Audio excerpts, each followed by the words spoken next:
எல்லாருக்கும் வணக்கம். ஒரு சின்ன கேப்புக்கு பிறகு உங்ககிட்ட வீடியோவில் பேசுகிறேன். கடைசியாக டீலிமிட்டேஷன் பற்றி பேசியிருந்தேன். அதை தொடர்ந்து எலெக்ஷன்லாம் நடந்து முடிஞ்சிருச்சு, ரிசல்ட்டும் வந்துச்சு.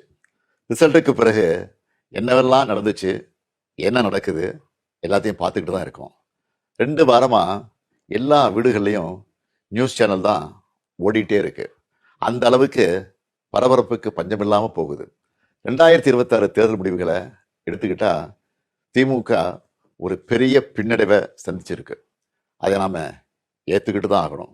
இது நிச்சயமாக நாம் எதிர்பார்த்த ரிசல்ட் இல்லை.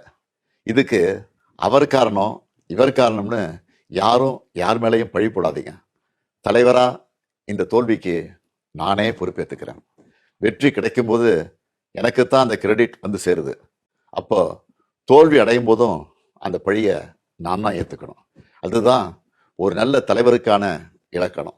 சரி, தோத்துட்டோம், அதுக்கு நான் அதையே நினச்சிக்கிட்டு முடங்கிட மாட்டேன்.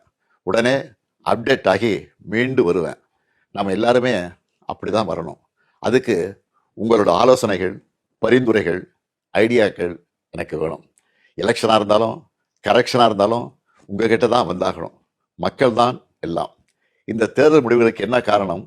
திமுக இன்னும் எப்படியெல்லாம் உங்களுக்காக உழைக்கணும்னு நீங்கள் நினைக்கிறீங்கன்னு சொல்லுங்கள். உங்களோட கருத்துக்களை ஓப்பனாக சொல்லுங்கள். அதுக்காகத்தான் இந்த உடன்பிறப்பின் குரல் வெப்சைட். இதில் உங்கள் கருத்துக்களை பதிவிடுறது ரொம்ப சிம்பிள். உங்கள் வாய்ஸ்லேயே பேசி கருத்துக்களை சொன்னீங்கன்னா அதுவே டைப் ஆகிடும். நேரடியாக நீங்களே டைப் பண்ணியும் சொல்லலாம்.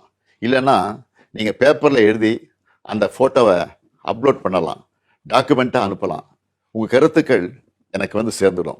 அதையெல்லாம் படித்து பரிசீலித்து நம்ம அடுத்த கட்ட நடவடிக்கையை வடிவமைக்க போகிறேன். நம்மளோட அணுகுமுறை, சிந்தனை, செயல்பாடு எல்லாத்தையும் மாற்றி ஆகணும். காலத்துக்கு ஏற்ற மாதிரி எவால்வ் ஆகித்தான் ஆகணும். உங்கள் கருத்துக்களின் அடிப்படையில் டிஎம்கே 2.0 வரும். கட்சியோட எல்லா லெவல்லையும் தேவையான மாற்றங்களை செய்ய போகிறேன். இதனால் அடுத்த 100 ஆண்டுகளுக்கும் இந்த இயக்கம் உயிர்ப்போடு இயங்கும், உங்களுக்காக இயங்கும். உடன்பிறப்பே, நீங்கள் சொல்லுங்கள், நான் கேட்குறேன்.